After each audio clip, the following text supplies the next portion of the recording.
always tracking, always alerting. Storm Team 8. And right now you can see a few locations, especially west of Grand Rapids, still holding on to a little bit of sunshine, but not for much longer. Here's a live view in Muskegon, kind of being encroached by clouds to the west and also to the east. Holland also hanging on to a little bit of sun. We've lost it in Allendale and also in Grand Rapids, and you can see a few showers popping up in the center part of the state, and those will work their way in for the evening hours. A fascinating looking visible satellite loop. You can see kind of the puffy nature of some of those clouds. That's where some of those showers are. Leading edge of a low stratus-stack of clouds continues advancing to the south-southwest, and at the same time you have an area of clouds kind of moving across Lake Michigan. So the squeeze play is on with a loss of sunshine.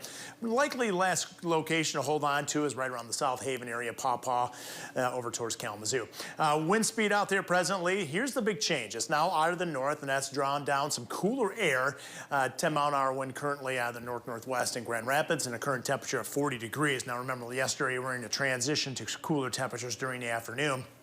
But we began the day with temperatures in the 50s. There's a few 30s out there, but nothing particularly cold. Certainly no Arctic air to talk about as of yet. 24-hour temperature change throughout most of the state. It's in the negative category, and overall, again, not a huge change out there. So afternoon high temperatures, likely low to mid 40s in our northern counties, likely right around 44 in Grand Rapids, over towards Allegan, Whaling, and also into Kalamazoo area. We're looking at Kalamazoo probably 45, 46 degrees.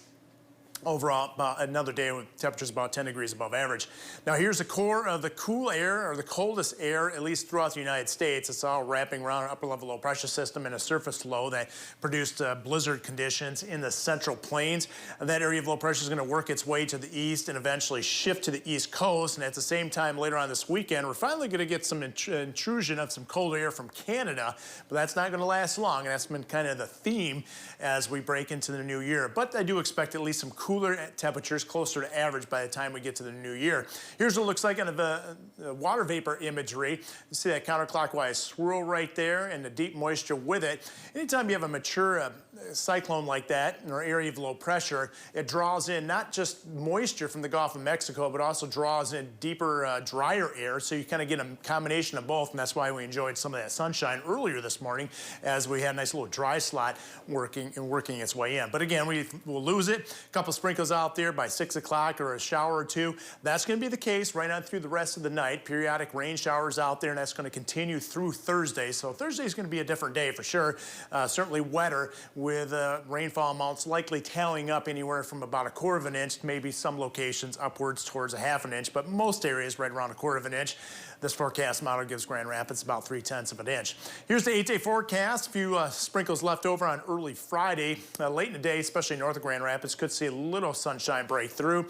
Dry right now for Saturday, a little bit of sun here and there. Sunday, New Year's Eve, a chance of light snow and a little bit of sprinkles, nothing significant. So good news there if you have any plans celebrating a new year, and really not much in terms of really cold air or any significant systems within the span of this 8-day forecast.